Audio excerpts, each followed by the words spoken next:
Escucha tu salud con el doctor Jaime del Río, un programa en donde encontrarás información relevante para ti y toda tu familia, llevado de la mano de expertos y especialistas en la materia. Comenzamos.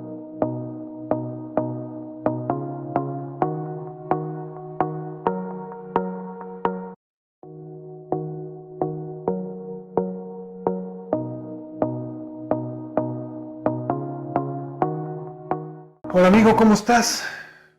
Pues hoy quiero platicar contigo sobre un tema muy de moda, muy de actualidad, y se trata de la influenza. ¿Sí? Ya llegó, ya está aquí. Se trata de esta enfermedad producida por un virus, el virus de la influenza, y no es uno, son varios. Así que, mira, te cuento lo siguiente. Este virus, este conjunto de virus, produce una enfermedad respiratoria aguda. Una enfermedad que causa una infección en vías aéreas superiores, que es lo más común, un cuadro catarral, que es lo más clásico, pero también causa infección en vías aéreas inferiores, así que tú lo vas a ver y puede causar hasta una neumonía. Y si esto se complica, pues puede tener un desenlace que no queremos, ¿no? Un desenlace fatal incluso. Los virus de la influenza tradicionalmente se han distribuido o los hemos clasificado de dos tipos, los tipo A y los tipo B. ¿Por qué importa esto? Porque mira, el virus de la influenza tipo A, ahí se encuentran virus que son más peligrosos, más virulentos, es el término correcto.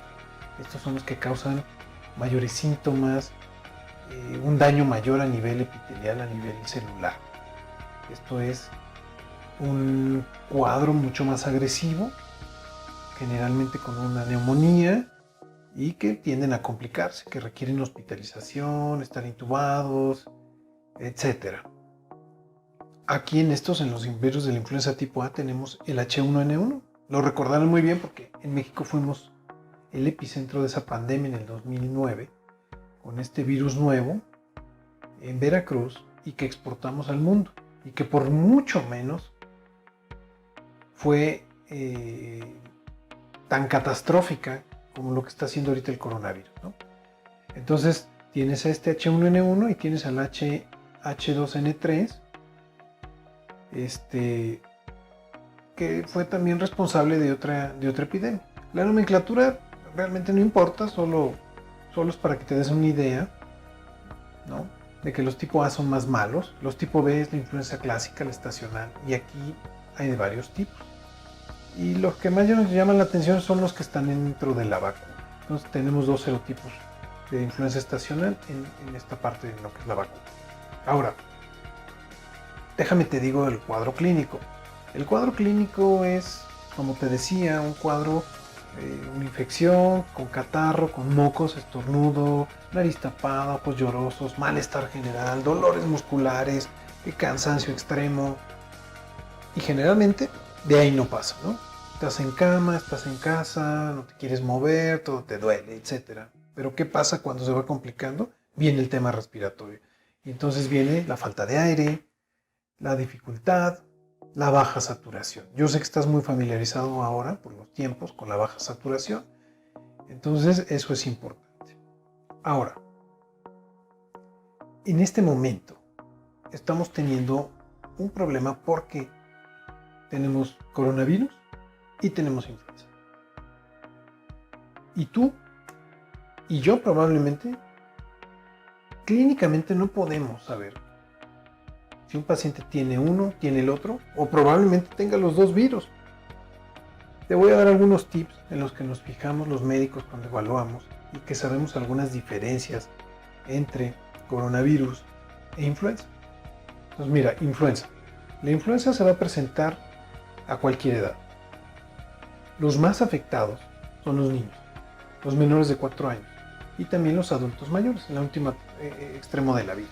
A diferencia del COVID, que va a atacar a adultos, adultos jóvenes y adultos mayores. Y los niños prácticamente la pasan muy bien. Otra diferencia.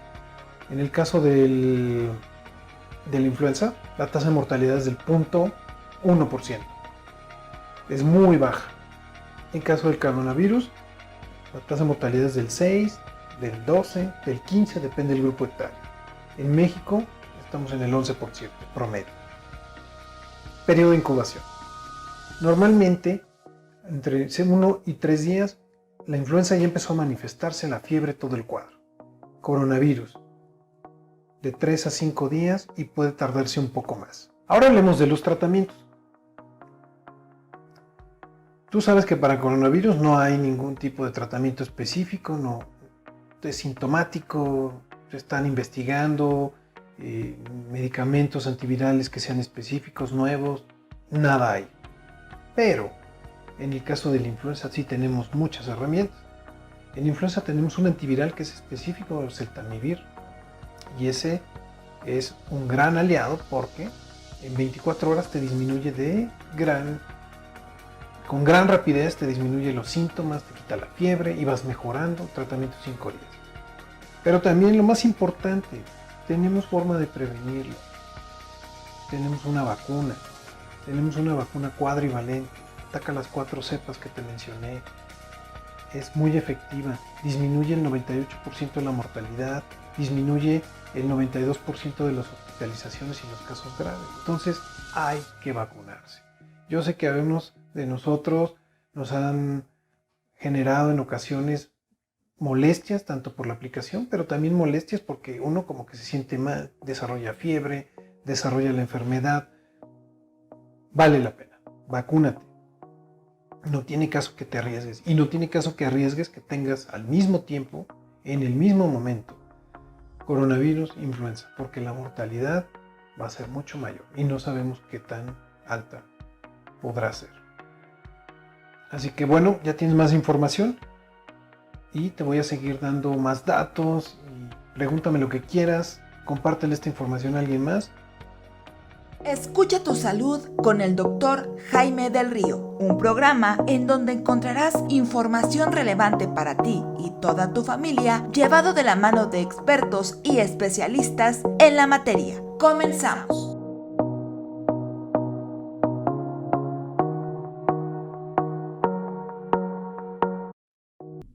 Hola amigos de Imperfecto, muy buenas tardes. Bienvenidos al programa de Escucha tu Salud con tu servidor y amigo, el Dr. Jaime del Río.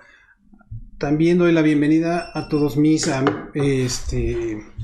escuchas de Facebook Live.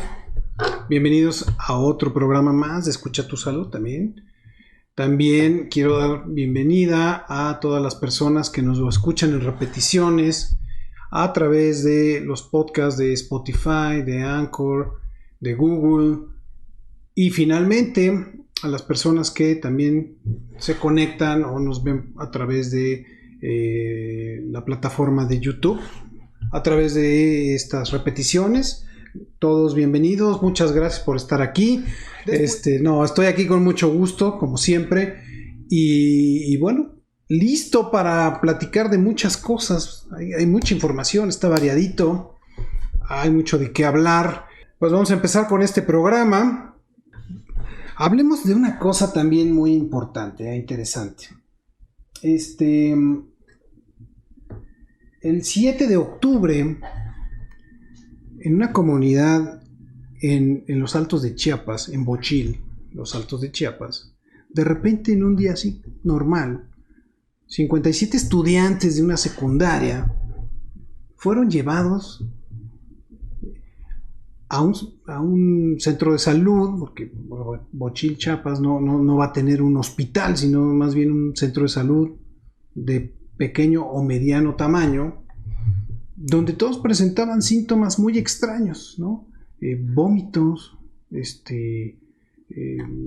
náusea, mareo, algunos convulsionando, se desmayaban. ¿Qué estaba pasando? Era una locura, ¿no? Las imágenes son dramáticas si las buscan, porque llevaban los papás a sus hijos en brazos, naturalmente con una cara de angustia increíble. Y bueno, pues algunos muchachos se veían pues perdidos, ¿no? Pues, ¿qué es lo que pasaba? Decíamos. Inmediatamente se manejó la primera hipótesis de que se intoxicaron, comieron algo que les cayó mal. No, andaban perdidos. O sea, sí fue algo que comieron, que son muchos, fueron 57, pero no fue un alimento en mal estado. O sea, finalmente se determinó, no todos dieron positivos a los test de drogas, de estupefacientes, que les hicieron, pero poco a poco empiezan a salir muchachos que sí lo están teniendo. O sea, los 57 no, de esos llevaban más o menos un número, no recuerdo, eran 11, 17 negativos, pero ya llevaban 4, 5, 6 positivos. Sin embargo, los síntomas eran como muy característicos, y de eso quiero que platiquemos. O sea, no es la primera vez que pasa esto en un estado, en este estado, en Chiapas. Por lo que estuve documentando, es la tercera ocasión que pasa. Y esto es inaudito. O sea, que alguien con dolo vaya y les ponga drogas a los estudiantes y le cause este mal mayor, que pudo haber sido una tragedia. Actualmente todavía permanece un adolescente hospitalizado, con un pronóstico reservado, con una condición grave, estable pero grave, y su pronóstico es reservado. El resto de los muchachos fue dado de alta y no presentó síntomas mayores que los que comenté: náusea, diarrea, vómito, sensación así como de desmayo, euforia. Chequen bien estos síntomas porque son importantes. Los vamos a platicar ahorita mismo. Y lo que les decía al principio de la charla, o sea, en lugar de ver una respuesta con el peso del Estado, de la ley, de decir, bueno, ¿quién fue la persona que perpetró este atentado? Porque no hay otra manera o sea, no es una broma esto. Es un atentado. Es un atentado porque muchos de ellos pudieron haber muerto. O sea, no debe de ser tratado así como yo lo veo que lo tratan, donde, pues se abre una carpeta de investigación, pues vamos a investigar. Vamos a investigar. Es un atentado contra 57 adolescentes. O sea, ¿qué sigue? ¿Qué sigue? ¿Que alguien llegue con un fusil de asalto ahora? ¿Que hagamos lo mismo que pasa en otros países? Lo que está pasando, o lo que ha pasado en Texas, principalmente, pero en muchos otros estados. No quiero estigmatizar, no es el único. No creo que sea la manera de tratar esto. Por lo tanto, y yo sé que a los papás siempre nos preocupa saber y estar siempre alertas de si nuestros hijos tienen o están consumiendo, o alguien, pues tratar de identificar ciertas características que nos pudieran alertar de que algo está pasando, ¿no? Sabemos del comportamiento y de muchas otras cosas, pero aquí hay datos que son como mucho más exactos en lo que nos tenemos que fijar de una persona cuando la vemos y sabemos que está intoxicada. Y particularmente vamos a hablar el día de hoy de la cocaína. La cocaína es un estimulante del sistema nervioso central. Esta droga, cuando se consume, empieza a liberar ciertos neurotransmisores, que son unas sustancias que liberan las neuronas y que hacen, o lo que generan es una estimulación constante, ¿no? Constante del sistema nervioso central. Por lo tanto, las personas que lo consumen están primeramente alertas, ¿no? Muchas veces la manera en la que llegan las personas a consumir este estupefaciente es porque están sumamente o deprimidos, o con sueño, o borrachos, ¿no? Que es una mala interpretación. O sea, la gente que dice, estás borracho, date un toque de coca, ¿no? O sea, te va a levantar. Pues mentira, porque lo único que vas a tener es un borracho, pero alerta. O sea, el borracho va a seguir teniendo los mismos problemas de mala coordinación, de ataxia, va a caminar torpe, va a decir de estupidez y media, pero va a estar alerta, va a estar todo el tiempo con sus sentidos al tope, pero borracho. Entonces, ese es un gran mito, ¿no? Que no es cierto. Entonces, la gente empieza a consumir esto Entonces les decía, naturalmente, lo primero que genera es euforia, ¿no? Los pacientes están como exaltados, felices. Es una primera etapa, ¿no? Con el primer consumo o con pequeñas cantidades. Después empieza a haber ansiedad y agitación. Entonces ya no está padre, ¿no? Las personas que lo consumen empiezan a estar ansiosos, agitados, temblorosos, ¿sí? Empiezan a tener unos temblores muy especiales en los músculos. Un dato característico es la dilatación de las pupilas, ¿no? Tienen ojos de gato, ¿no? Por decirlo así. Y si el consumo es mucho más alto, ¿no? Sigue habiendo cosas que son mucho más graves. A este mismo nivel, con dosis bajas, digámoslo, va a haber náusea, vómito, sudoración, la piel se vuelven pálidos, y vienen ya otros cambios que son más importantes, ¿no? Fiebre, ¿no? Los pacientes empiezan a tener fiebre, una hipertermia que es maligna, una hipertermia que puede causar daño, ¿no? Tener temperaturas altas no está bien porque sí daña los órganos, daña el corazón, daña naturalmente el sistema nervioso central, daña el hígado, daña los órganos, todos, el que ustedes quieran. Una fiebre persistente además. Los pacientes empiezan a convulsionar, es tanta la excitación que los pacientes convulsionan. Y un paciente que convulsiona de manera persistente es una persona que va a tener un problema o un daño del sistema nervioso central importante. O sea, ustedes piensen que está todo el tiempo estimulándose una neurona y que esa estimulación lo que va a hacer es que va a consumir la cantidad de glucosa que tiene la neurona. Va a llegar un momento en que se va a quedar sin glucosa y también se va a quedar sin una buena oxigenación.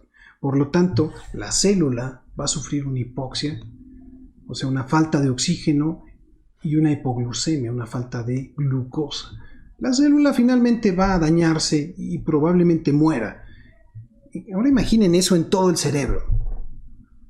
Las personas quedan tontas. Sí, o sea, van perdiendo facultades mentales. Entonces, mucho cuidado. Ahora, si todavía es mucho más grande el consumo, empiezan a tener una hipertensión maligna, o sea, una presión alta constantemente. ¿Por qué? Pues porque la cocaína va a estimular a que el corazón se contraiga con tanta fuerza y a que los vasos también, como es un vasoconstrictor, va a hacer que se cierren y va a aumentar mucho la presión sanguínea. Una presión sanguínea es como si tuviéramos una manguera. Un ejemplo bien fácil. Nosotros ponemos una manguera en nuestro grifo de la casa a la presión normal y sale un chorrito de agua ahí constante que nos sirve para hacer lo que ustedes quieran, ¿no? Regar una planta, lavar, etc. Ahora piensen que esta misma manguera la conectan a una bomba de medio caballo y entonces empieza a salir con una fuerza tan grande. Uno puede romper la manguera, la puede zafar, o esta misma presión de golpeo tan alta va a dañar también a los órganos. Entonces, también es muy malo tener una hipertensión tan alta. ¿Ok? Más adelante empezamos a tener problemas respiratorios. Taquicardias, por supuesto, arritmias cardíacas, infartos y también problemas respiratorios importantes. Entonces, el paciente, y lo han visto en películas, en documentales, también la gente se muere por la cocaína. Normalmente los médicos, cuando vemos un paciente que está intoxicado, tenemos que ver el tipo de daño que trae el paciente, hasta dónde está el daño, o lo vamos a tratar también de limitar, por supuesto.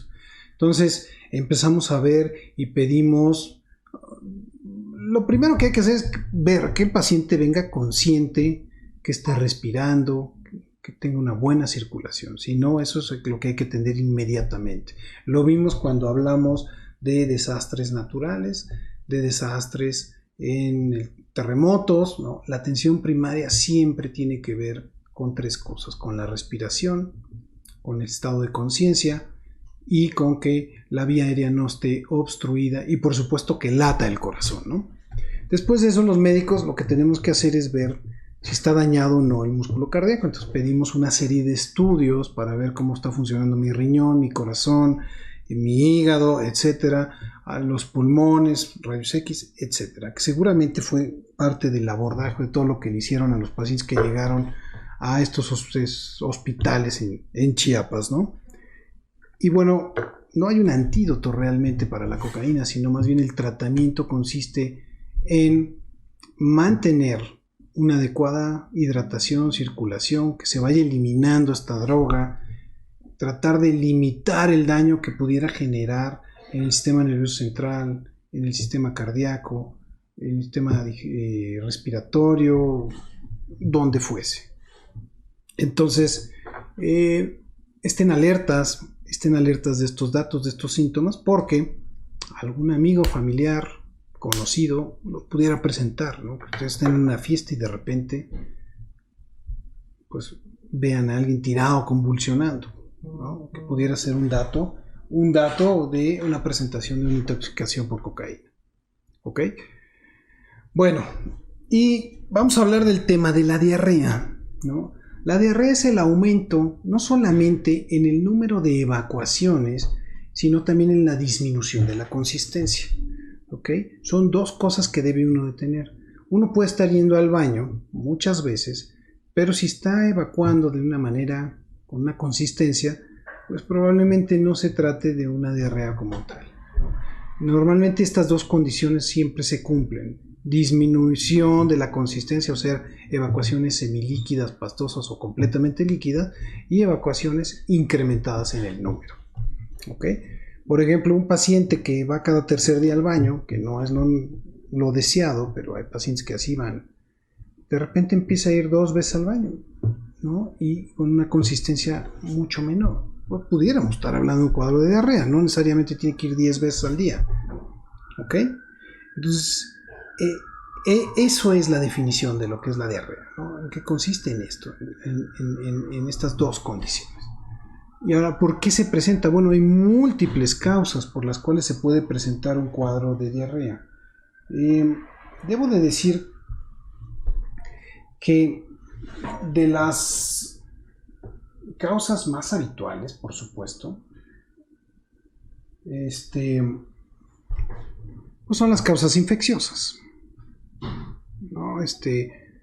Hay diarreas virales, y esto quiero hacer un gran paréntesis porque los niños, me atrevo a decir que hasta el 90% de los cuadros de diarrea en los niños son virales, no bacterianos. En los adultos sigue habiendo cuadros de diarrea por virus y un número que es mucho más alto que en los niños de diarreas bacterianas. Pueden ser por otros parásitos, por ejemplo, ¿no? Que también nos cause. El parásito, sobre todo, lo que va a causar es una inflamación importante a nivel del colon. No tanto diarrea, pero puede haber casos, ¿no? La asociación es frecuente. Puede yo tener una diarrea por alguna bacteria, por algún virus, más parásitos, que esos ya vivían ahí desde antes. Hay diarreas también que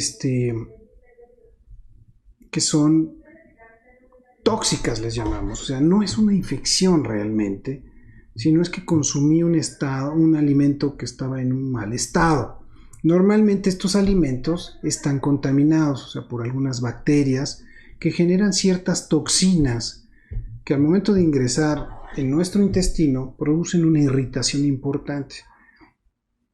El intestino delgado y el intestino grueso, pero particularmente el intestino delgado, que se encarga de la absorción de nutrientes, de líquidos, al recibir una carga importante de una toxina bacteriana, de una misma bacteria, de un alimento que pudiera irritar, nada más irritar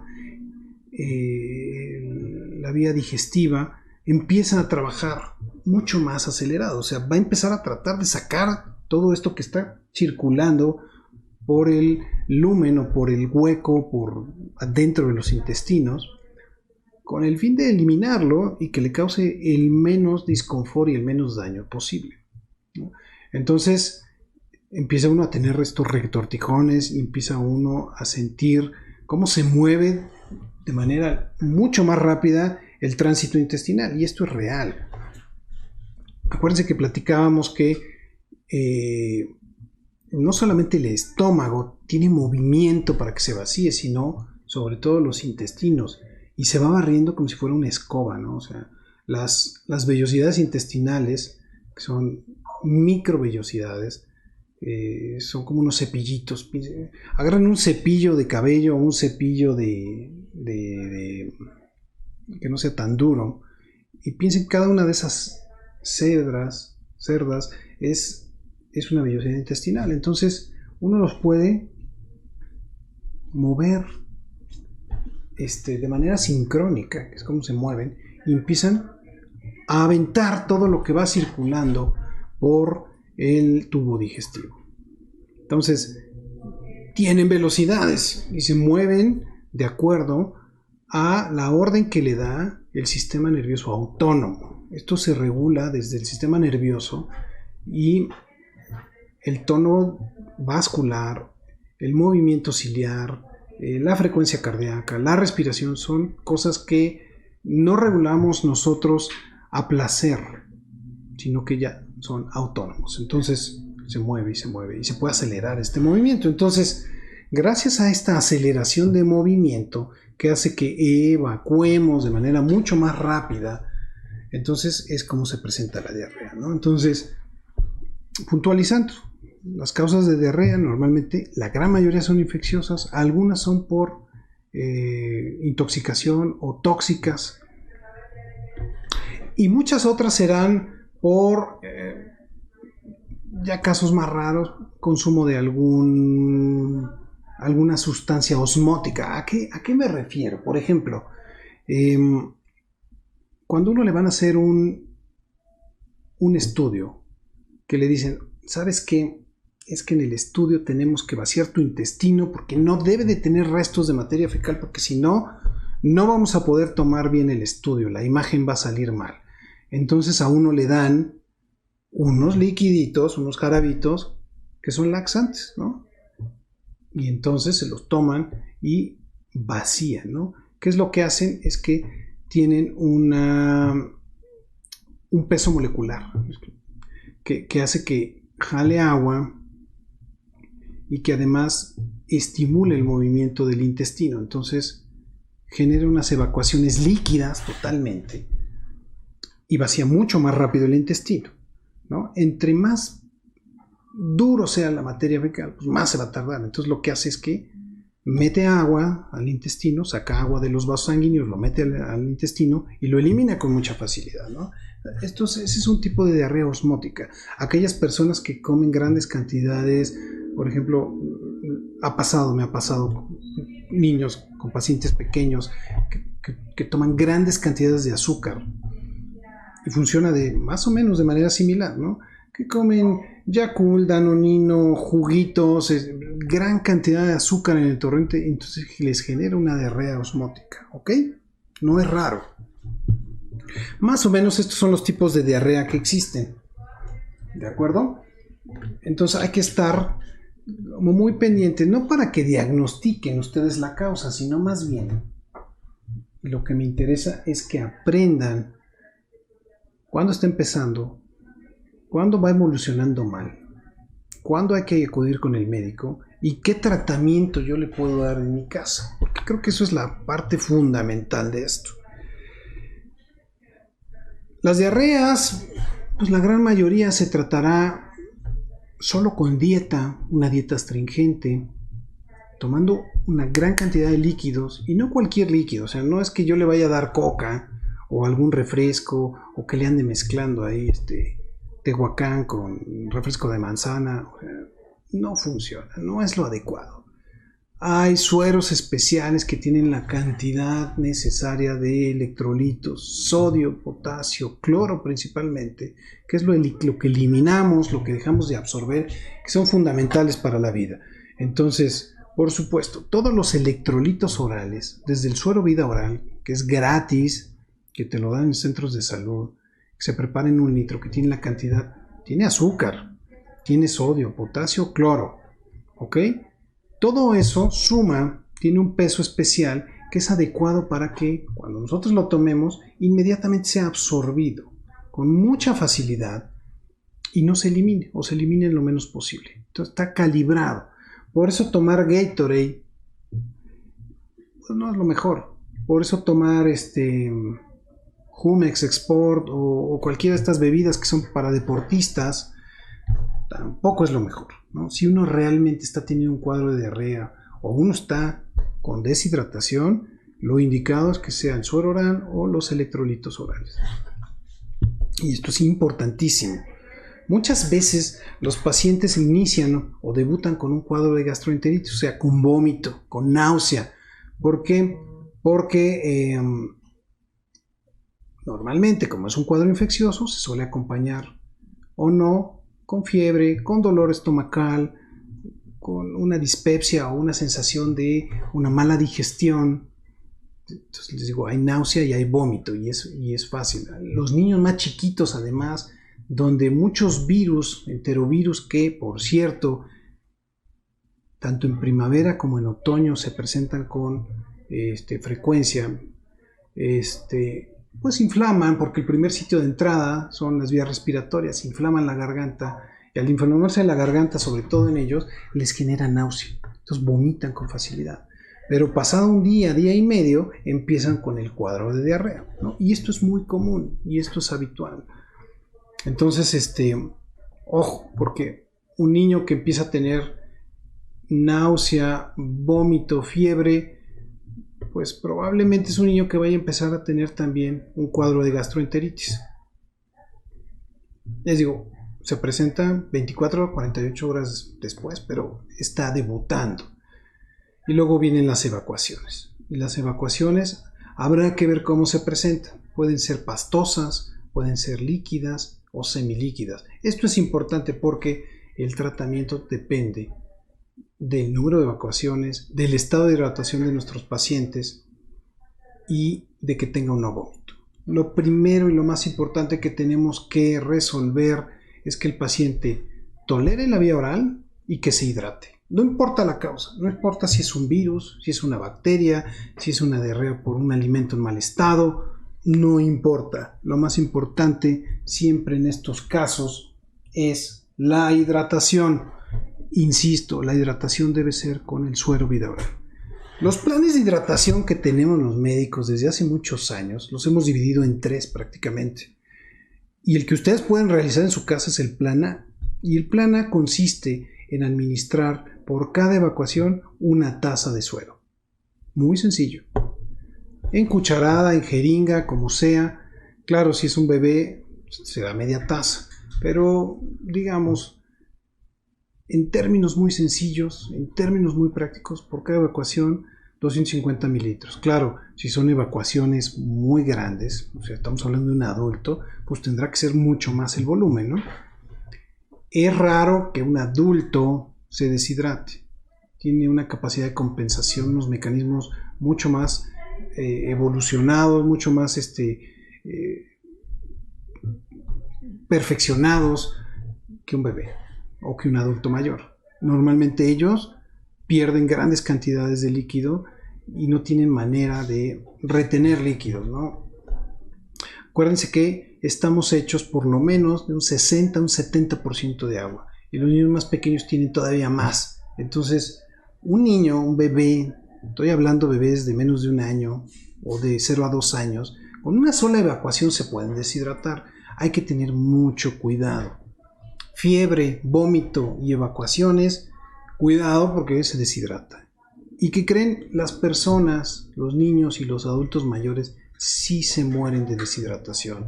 Tienen un choque hipovolémico, es decir, no tienen suficiente líquido en la sangre y es indispensable que haya líquido en la sangre, que haya volumen para que lleve los nutrientes, el oxígeno y todo a todos los órganos que tenemos en nuestro cuerpo, que alimente el cerebro, el corazón, etc. O sea, es un tema importante. México en los años 50 tenía un problema importante, e incluso antes de los 50, un tema, la diarrea y la deshidratación era un tema de salud nacional, o sea, era un tema muy importante.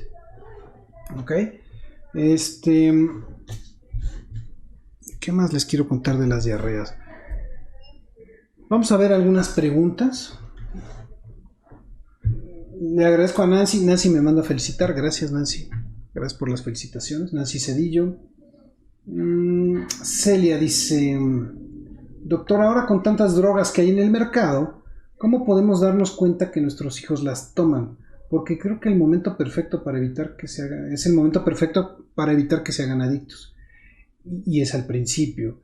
Y en esos momentos es difícil ver los síntomas. ¿Qué opina al respecto? Bueno, Celia, aquí hay unos datos muy claros de cómo el uso de drogas estimulantes, no solo la cocaína, hay muchas otras más, se manifiestan. Pero hay algo que es común en todas las personas que empiezan a tener adicciones, y es el cambio en el comportamiento, en sus hábitos. Por ejemplo, hábitos del sueño que se ven completamente alterados, en la sociabilización, en el estado o el humor. Todo eso cambia, algo está pasando y hay que tener mucho cuidado, hay que estar pendientes, ¿no?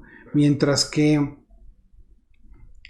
la cocaína estimula, la marihuana, por ejemplo, pues a los pacientes les da como un estado de estupor, como los ve uno como lentos, como que todo pasa muy lento, como que todo es la buena onda, es completamente diferente, ¿no? Porque no estimula directamente, sino más bien genera un estado de satisfacción, un estado de bienestar o un estado donde se sienten ellos muy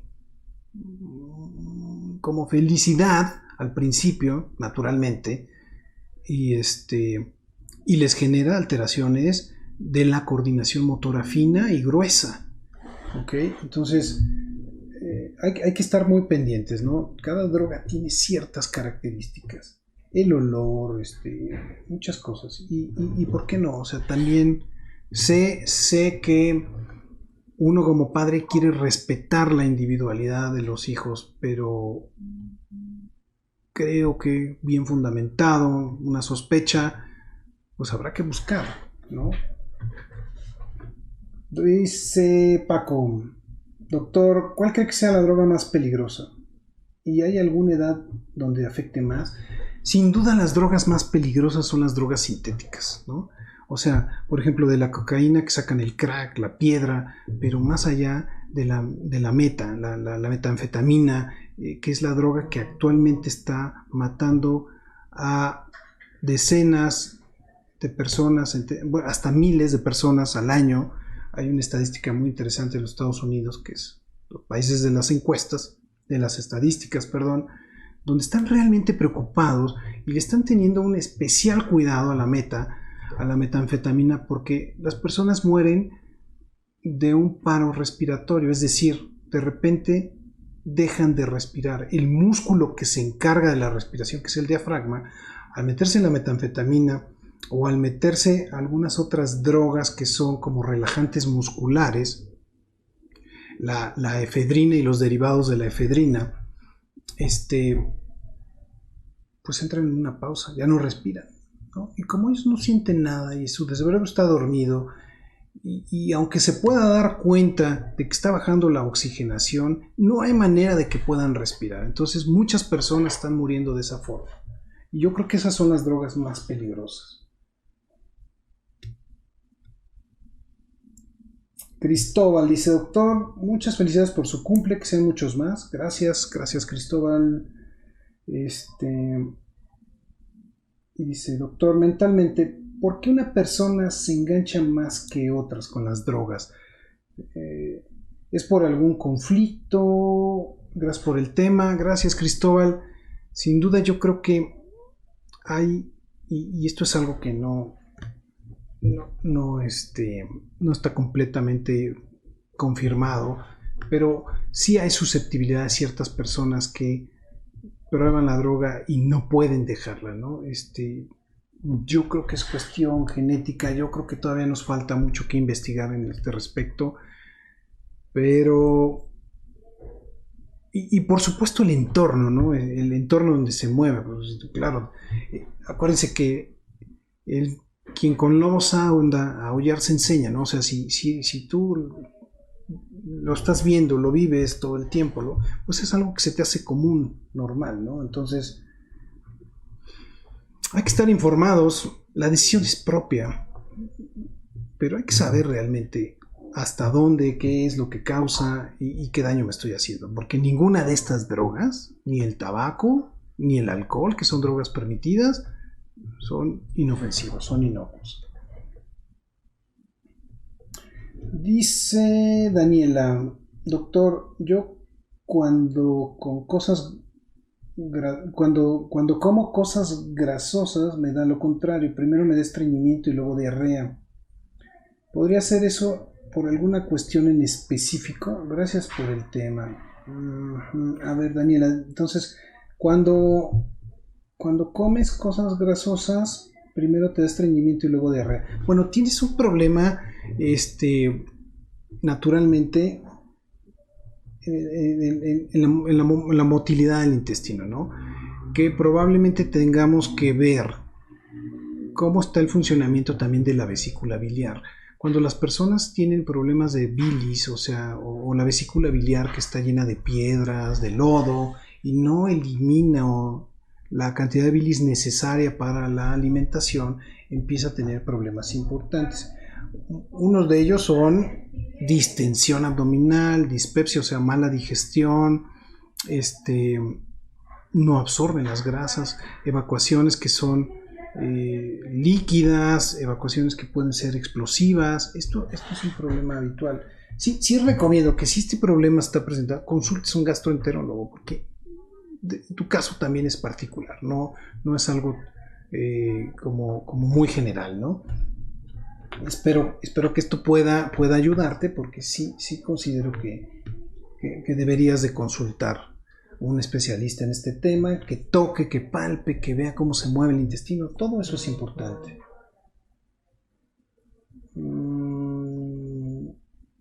Mine dice, doctor, a mí me da mucha diarrea cuando tomo leche. ¿Es porque puedo ser alérgico? Bueno, este es un punto importantísimo, Mine. Puedes ser intolerante a la lactosa o puedes tener una alergia.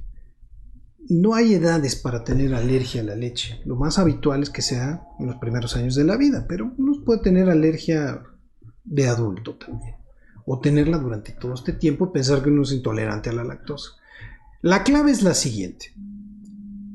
Si en el momento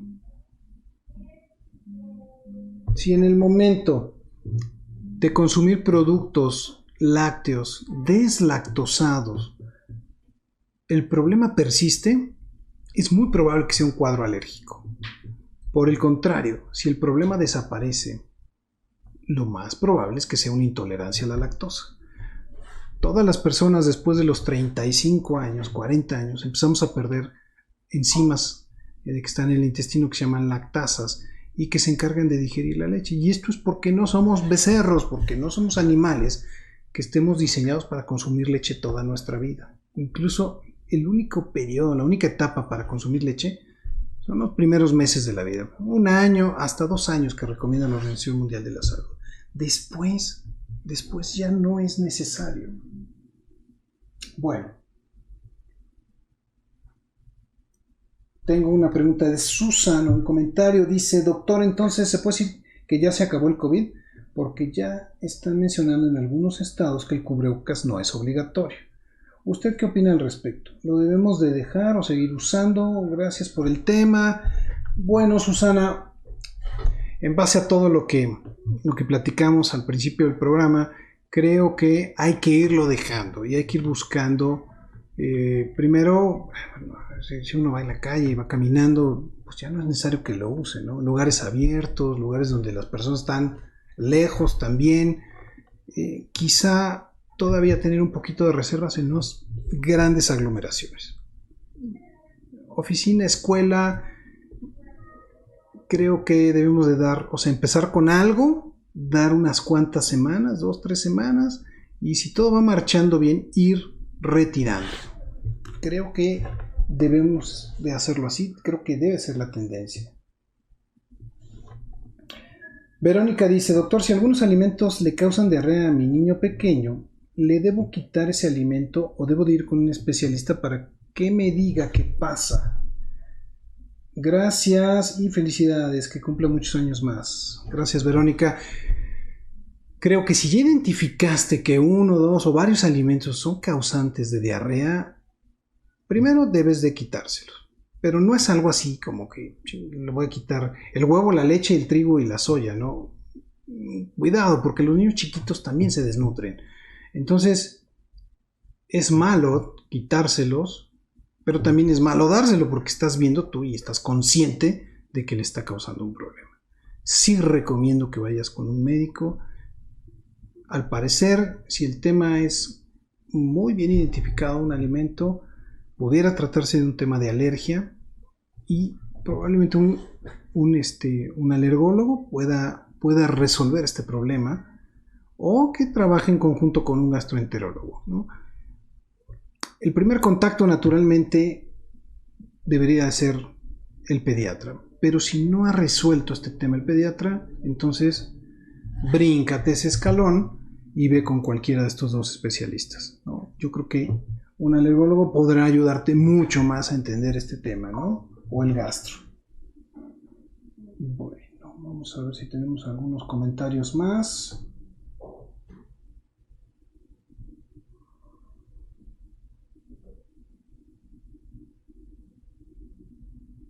Ok.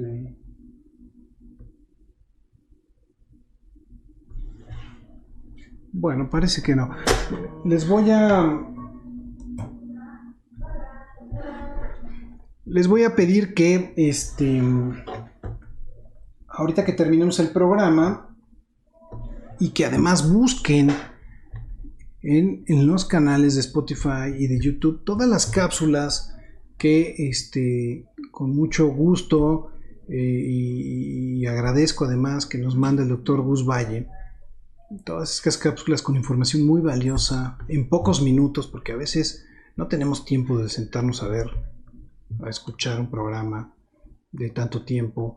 Fíjense que el formato en podcast ha sido muy exitoso en los últimos años, porque permite realizar ciertas actividades y uno estar pendiente escuchando. Puede ser un libro, puede ser un programa, puede ser otro tipo de información y bueno, podemos hacer varias cosas al mismo tiempo. Particularmente otras personas tienen estilos de vida muy rápidos, ¿no? Y mientras realizan ciertas actividades, van manejando, corren, etcétera, pueden reproducir ciertas fracciones de un podcast y lo pueden ver. Por lo mismo, les invito a que vean, a que escuchen todas las cápsulas que nos tiene preparadas el doctor Gus Valle, ¿no? Que es un colaborador muy, muy importante de este programa. De forma tal que vamos a ver, le mando un saludo a Patita Lastimada, que nos manda mensajes de imperfecto. Dice, doctor, lo quiero mucho, cuídese mucho. Patita Lastimada, un abrazo, mucho cariño. Y bueno, ya saben que todos sus comentarios son bienvenidos. Cuando ustedes quieran, aquí estoy para lo que necesiten. Contáctenme en mis redes sociales, mándenme sus preguntas en los programas, en los en vivos, en los programas grabados. Y bueno, pues qué gusto estar de vuelta con ustedes. Nos vemos la próxima semana con otro programa. Sean felices, tengan buena semana todos. Amigos, hola, soy el doctor Jaime del Río. Soy alergólogo, pediatra y profesor de la universidad. Quiero invitarte a que sintonices cada martes a las 5 de la tarde mi programa Escucha tu Salud. El programa, mira, lo vas a encontrar en diferentes plataformas. Por radio, www.imperfecto.com.mx, modalidad radio. En Facebook Live, @alergiapolanco-lomas. En YouTube, Dr. Jaime del Río. Y los podcasts que están disponibles en Spotify, en Google Podcast y en Anchor. El nombre es el programa Escucha tu Salud. Y mira, el objetivo de este programa es que estés actualizado, tengas información de primera mano, información verídica, información que te va a ayudar además con tips, con consejos, anécdotas, vivencias, a responder tus dudas para que mejores tu calidad de vida y tu día a día. Nos vemos. Escucha tu salud con el Dr. Jaime del Río, un programa en donde encontrarás información relevante para ti y toda tu familia, llevado de la mano de expertos y especialistas en la materia.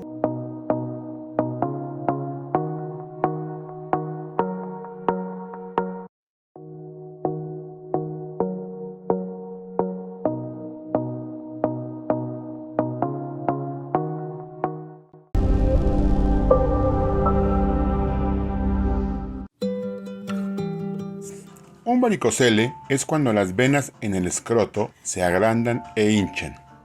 La condición es como las venas varicosas que se producen en las piernas. Ocurre con mayor frecuencia en el testículo izquierdo. Esto puede deberse al ángulo en que la sangre del escroto ingresa a las venas de los riñones. Puede causar que se acumule presión en el escroto. La mayoría de los niños no tienen ningún síntoma. Cuando ocurren, pueden incluir sensación de pesadez en los testículos que empeora durante o después del ejercicio, dolor sordo continuo en el escroto, un testículo que es más pequeño que el otro y vasos sanguíneos inflamados que se pueden sentir en el escroto. El diagnóstico se realiza mediante el historial clínico, un examen físico completo que incluye la revisión del escroto y podría ser necesario un ultrasonido. El tratamiento dependerá de los síntomas, la edad y el estado general de salud del niño. También dependerá de la gravedad de la afección. Se puede realizar para aliviar la incomodidad o el dolor e incluye acostarse boca arriba. Esto ayuda a que la sangre fluya en la dirección correcta y se drene del escroto. Utilizar ropa interior que sostenga el escroto y medicamentos para el dolor. En adolescentes no suelen necesitar tratamiento, a menos que el testículo se haya vuelto mucho más pequeño o que su hijo tenga mucho dolor. El tratamiento puede incluir cirugía u otro método para extraer o bloquear la vena en el varicocele.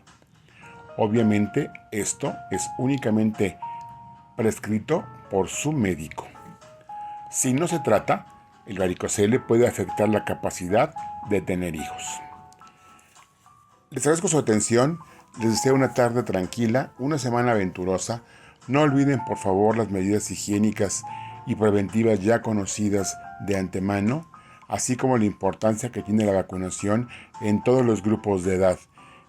Y, como siempre, a ti Jaime, mis respetos. Escucha tu salud con el Dr. Jaime del Río, un programa en donde encontrarás información relevante para ti y toda tu familia, llevado de la mano de expertos y especialistas en la materia.